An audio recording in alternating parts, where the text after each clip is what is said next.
I was standing at a bus stop in Midtown Manhattan, 8 p.m., freezing wind slicing through the city like a blade. Snow blanketed the streets. My business dress, once crisp and commanding, now clung damp and useless to my skin. No coat, no umbrella. No one stopped. No one even looked at me. And honestly, I didn't expect them to. I'm Olivia Bennett, CEO of Infinity Group, a woman used to boardrooms, headlines, and deals sealed with firm handshakes. But that night, I wasn't any of those things. I was just cold alone until a stranger stepped toward me. His coat was fraying, his boots were worn. He didn't ask questions. He didn't hesitate. He simply shrugged off the only warmth he had left and placed it gently over my shoulders. "It's not much," he said, "but you need it more than I do." That moment cracked something open in me. Not because of the cold, but because someone who had so little still chose to give. And that one small act of kindness would change both our lives forever. Have you ever received kindness when you least expected it? Did a stranger ever do something small that stuck with you forever? Tell me your story in the comments. And if you believe the world still holds moments like this, don't forget to subscribe. We tell true stories that warm the soul one at a time. They say success is lonely. They weren't wrong. At 34, I had everything on paper. Founder and CEO of one of the fastest growing tech companies on the East Coast. A penthouse apartment with floor-to-ceiling views. A sleek car I barely drove. My schedule was booked months in advance. My image polished. My speeches quoted. But behind all that, no family dinners, no weekend brunches, no one waiting for me to come home. Just silence, cold, curated, silence. I wasn't always like that. I came from nowhere. Foster homes, bounced placements, forgotten birthdays. I learned early the world didn't owe me kindness, so I built armor, I built empires, I built a name, but I also built walls so high, I forgot what it felt like to be human. That night had been brutal. Investor meeting ran long. I left the office past 8. A car was supposed to pick me up, but traffic was a nightmare. So I walked just a few blocks. I thought, I'll be fine. But then the wind hit, and the snow followed. By the time I reached the bus stop on 56th and Madison, my fingers were numb, my shoes soaked. I couldn't stop shivering. I stood under the flickering light of the street lamp, trying to look composed, when I saw him. He didn't say anything, just stood there, hunched in a coat that had clearly seen better days, holding a manila folder against his chest, like it was the most important thing he had. He glanced at me. I looked away. People don't talk at bus stops, especially not strangers, especially not in New York. But then a gust of wind barreled through the street like a freight train. I flinched. And that's when he moved, without a word. He pulled off his coat, thin, faded, torn at the sleeves. He stepped closer and held it out to me. "You don't have to," I murmured, caught off guard. He gave a soft, tired smile. "I've already lost enough today," he said. "This coat, it's all I've got left to give." My throat tightened. He gently draped it over my shoulders. It smelled like soap and coffee and something else, something familiar. Warmth. I didn't even realize I was crying until I whispered, "Thank you." He just nodded, folding his arms to keep warm. We stood there in silence as the snow kept falling. When the bus finally arrived, I turned to him. "Do you have somewhere to go?" He shrugged. "Somewhere." Later, I'd learned that somewhere was the back seat of a rusted truck behind a warehouse in the Bronx. He handed me a card. It wasn't glossy. It wasn't even new, just his name. Daniel Carter, and a number written in pen. "In case you ever need anything," he said. I slipped it into my purse. I didn't plan on using it. People say things like that all the time. Most don't mean it, but that night, I felt something shift. Like a door I didn't know was there had creaked open. When the bus pulled away and I looked back, he was still standing there, not shivering from the cold anymore, but from something else, something I couldn't name yet. I pressed the coat tighter around me, and for the first time in years, I didn't feel like a CEO. I didn't feel like a brand. I felt seen. I didn't sleep that night. The coat hung awkwardly on a chair near my bed, too big, too worn. Yet somehow it was the only thing in my penthouse that felt real. I kept looking at it, like it was holding a secret I hadn't quite uncovered. Sometime after 2 a.m., I got up, made tea, I didn't drink, and finally reached into the inside pocket. My fingers brushed against something folded, creased at the corners, soft with wear. I pulled it out, a child's drawing. Crayon lines faded but careful. 2 stick figures holding hands beneath a crooked sun. One labeled Dad, the other me. A red heart floated between them. And at the bottom, in uneven handwriting, "I love you, Daddy, Ethan." I froze. The lump in my throat was immediate. That man, Daniel. He wasn't just homeless, he was someone's father. A father who still carried a piece of his child close to his heart. I stared at the drawing until my vision blurred. Then I sank onto my couch coat in one hand, the picture in the other. My entire body shook, not from cold, but from something deeper. A memory, a shadow, a truth. I hadn't cried in years. I forgot how. But something cracked open in me that night. And from inside that crack, something long buried emerged. A girl I used to be, 12 years old. Hungry, alone, sitting on the stone steps of a church, with snow gathering in my shoes. I remember it so clearly now. That night a stranger had seen me, an old man with a weathered face and kind eyes. He gave me his coat too. Didn't ask my name, didn't expect anything in return. Just sat beside me in silence until the sun came up. He said, "You'll be okay. I see you, that man I never saw again." But that one act, it changed everything. It made me believe I mattered. It was the first time I felt seen. Not as a problem, not as a burden, but as a person. Somewhere between then and now. Between school scholarships and venture capital, between growing my company and building a wall around my heart. I forgot what that moment had taught me. Kindness doesn't wait for convenience. It doesn't require a background check or a board meeting. It just shows up exactly when you need it. That's what Daniel had done.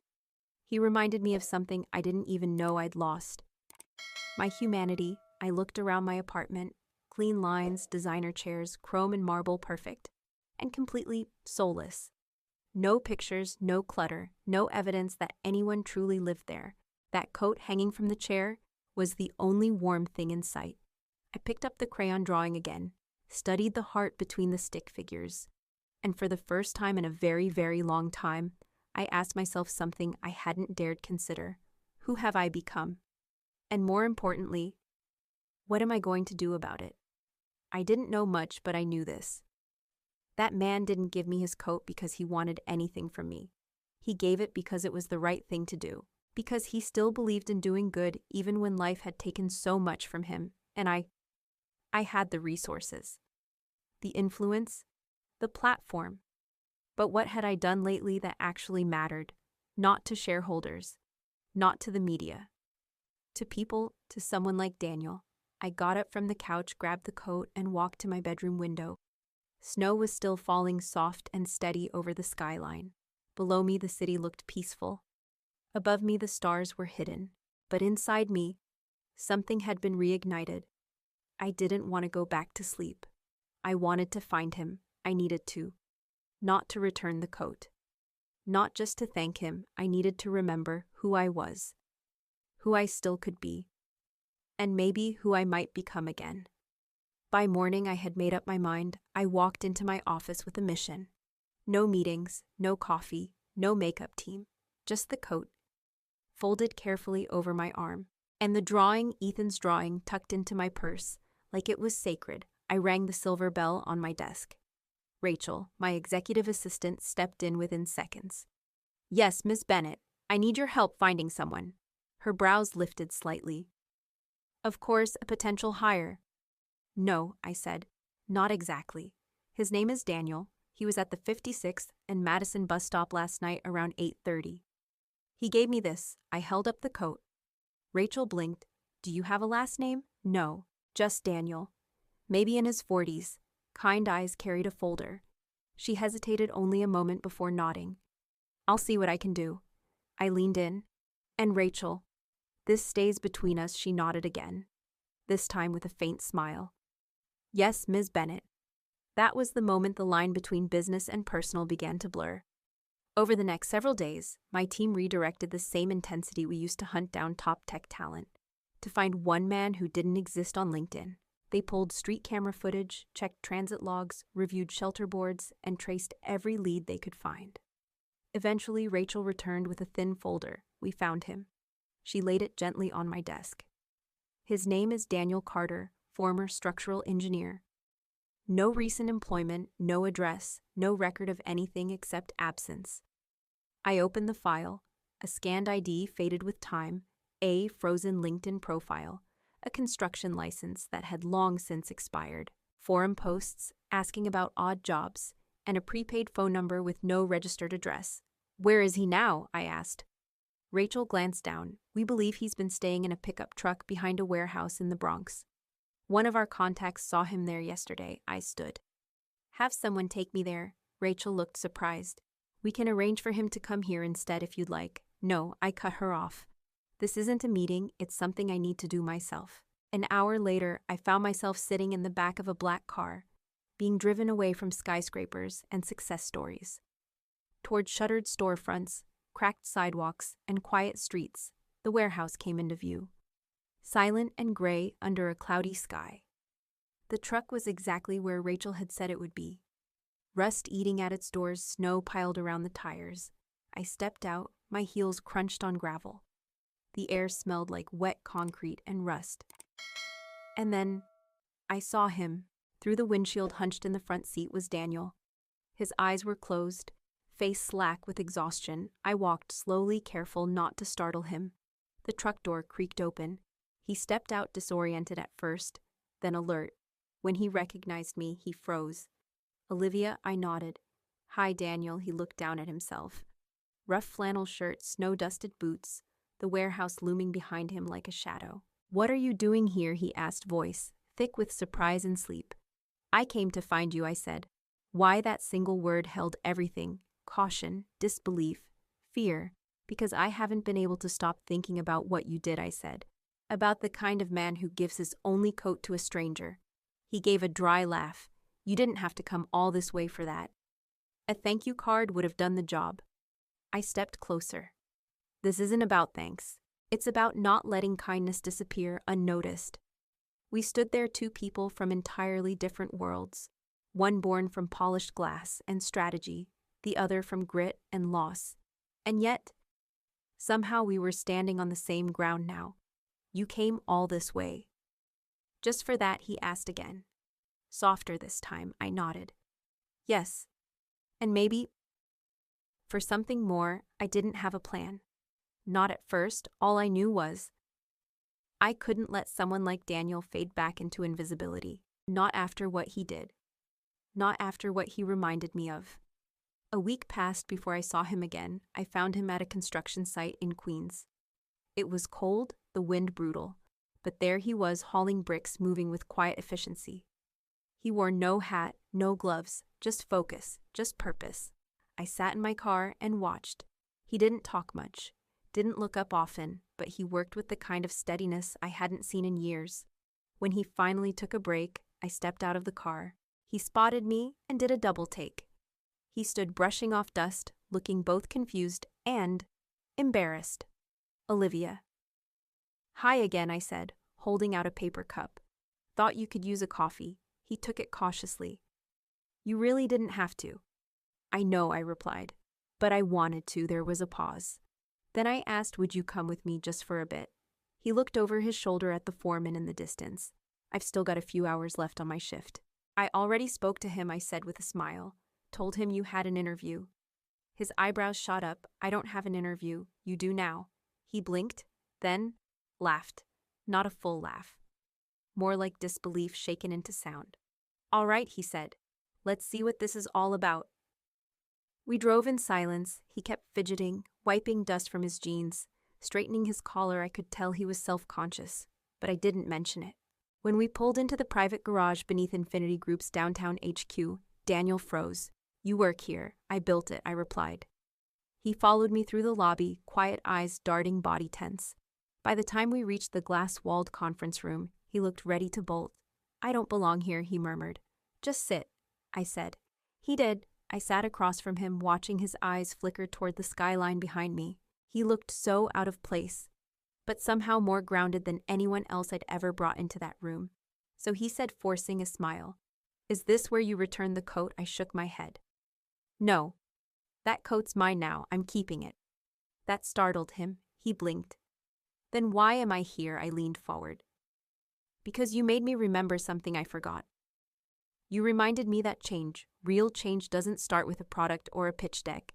It starts with kindness." He looked down. "Olivia, I'm just trying to survive. I'm not some. That's exactly why I brought you here." I slid a folder across the table. Inside was a contract, a job proposal, a new position, human values and empathy consultant. His fingers hovered over the pages. He didn't touch them.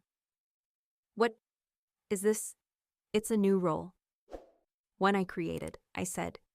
"You'd sit in on department meetings, help shape training programs, offer perspective. Not from numbers, but from real life, from what it means to fall, and still show up with something to give." Daniel exhaled sharply. "Olivia, I don't have a degree in psychology. I didn't graduate from anywhere impressive. I sleep in a truck. You were an engineer. I haven't built anything in years." I smiled. "You built a moment I'll never forget." He was silent. "Then this feels like charity." I shook my head. "This is something only you can do. No one else has your story. No one else can teach what you live every day." Still he hesitated. I could see it in his eyes. Fear, doubt. The kind that roots itself after too many broken promises. I said nothing more. I let the silence sit between us, quiet, real. Finally, he reached for the folder. His hands trembled slightly, and for the first time since I met him, I saw it. Not hopelessness, not resistance, but something else. Hope, unfamiliar. Fragile, terrifying. But there, I didn't need his yes that day. I just needed him to believe, maybe this was real. And the moment he tucked that folder under his arm, I knew he did. Daniel didn't say yes right away. He left the building with the proposal clutched to his chest, same way he'd once held that manila folder of resumes. I didn't chase him, didn't call, didn't pressure. Because I knew this wasn't just about a job. This was about identity, about whether he could believe he still had something to offer. 2 days passed, no word. Then one afternoon I walked out of a board meeting and saw him sitting alone on a bench outside the building, the job folder unopened in his lap. He didn't notice me at first. He just stared out at the street, eyes distant, lost. I sat beside him. He glanced at me and gave a dry chuckle. "Haven't opened it yet," I noticed. I said. "I already know how it ends," he muttered. "Someone like me doesn't belong here. You think I made that offer out of pity?" He didn't answer. His silence said enough. I stood. "Come with me, just an hour." No suits, no meetings, just trust me against his instincts. He followed. We drove for 30 minutes. Out of glass towers and stock tickers, into quieter streets. Familiar ones for both of us. Finally, we pulled up to a red brick building with a green awning. The sign read, "Thomas's Place, a safe space for every child." He looked at it confused. "What is this place?" This, I said, was named after the man who gave me his coat when I was 12. He sat with me all night outside a church. Didn't ask who I was, didn't expect anything. Just gave Daniel, stared at the painted sign, and I saw his eyes change. I led him inside, hand-painted walls, children's laughter echoing from down the hall, a community kitchen, a small library, second-hand toys, handmade posters. We walked into a bright playroom filled with noise and warmth. "This," I said softly, "is what kindness builds. Not apps, not press releases, but this." He said nothing. He didn't have to. I turned to him. "You remind me of Thomas. Not because of what you gave me, but because of who you are." He swallowed hard. Blinking rapidly, his gaze drifted across the room to a volunteer tying a kid's shoe to a teen, reading a picture book aloud. Then his eyes wet. He looked down and nodded. Not to the job, not to me, but to the moment. To the quiet truth that he still mattered. That night, Daniel called Ethan. The next day, he showed up at Infinity Group on time. Hair trimmed, wearing the same flannel shirt from the construction site. He didn't try to impress anyone. He didn't need to. He started small, one meeting at a time, one story at a time. He didn't talk about quarterly projections. He talked about dignity, about what it felt like to walk into a job interview with holes in your shoes, about how invisible the world can make you feel, and how one act of kindness can change everything. At first, people listened out of curiosity. Then, they leaned in. Interns came by to ask advice. Managers began pausing before making decisions. People cried during lunch and didn't apologize for it. One day, he said to a burnt-out programmer, "You're not broken, you're just tired. And being tired doesn't mean you're weak. It means you've been strong for too long without anyone noticing." That line ended up on mugs, on posters, in employee handbooks, taped to doors. Our culture shifted, not because of branding, but because people finally felt seen. Daniel got a small office cozy, plant-filled with secondhand books, and a coffee pot that never seemed to empty. He didn't call it work. He called it holding space. Meanwhile, with help from our housing program, Daniel moved out of the truck and into a modest one-bedroom on the edge of Brooklyn. And after years of waiting, Ethan moved back in college student quiet brilliant. Their first dinner home spaghetti and garlic bread. Daniel told me later Ethan looked at him across the table and said, "You kept your promise, Dad." He hadn't been able to answer with words. Only tears. And me, I kept stopping by Daniel's office, at first for check-ins, then for coffee, then without planning it, for peace. The walls I'd built for years, they didn't fall all at once, but around Daniel. They softened one evening as we stood on the rooftop watching the city glow under sunset. I whispered, "You've changed this place," he chuckled. No, I just reminded them what they already knew. I turned to him and reminded me too. The following spring, we hosted something new at Infinity Group. Not a product launch, not a quarterly update. We called it One Kindness Day. The atrium looked nothing like it usually did. Gone were the posters of app downloads and milestone charts. In their place, soft white drapes, warm string lights, and a single framed object on stage. Daniel didn't know what we had planned. I stepped up to the podium. My palms were cold, my voice steady. A year ago, I began. I was standing at a bus stop in the snow. I was freezing, exhausted, and more lost than I realized. A hush fell over the crowd, and then a man I'd never met took off the only coat he owned and gave it to me. Gasps echoed. Heads turned. Daniel stared at me from the third row. Eyes wide, body still. That coat, I said, was old, frayed, but it changed my life. I turned to the easel beside me and pulled back the cloth. There it was, the coat preserved, protected, and underneath it a plaque. One small act of kindness can rewrite a life. I looked at Daniel. Today we don't honor metrics, we honor moments, and the man who gave me one when I needed it most, I extended my hand. "Daniel, will you come up here?" He rose slowly, wearing a simple suit pressed with care. As the applause swelled, he climbed the stage, face lined with years, and lit with something new. Peace. I handed him a white envelope. Inside, the official title deed to his home. Gasps again. Then silence. Then thunderous applause. But Daniel held up a hand. "I actually have something too." From his pocket, he pulled a small, worn box. "You said this coat changed your life," he said. "But you changed mine." He opened the lid. Inside, a simple silver ring. Quiet, honest, beautiful. "Olivia Bennett, will you marry me for a second?" I couldn't breathe. Then I laughed through tears and nodded. Yes, of course, yes. In that moment, surrounded by warmth, wonder, and one coat that changed two lives, I realized something.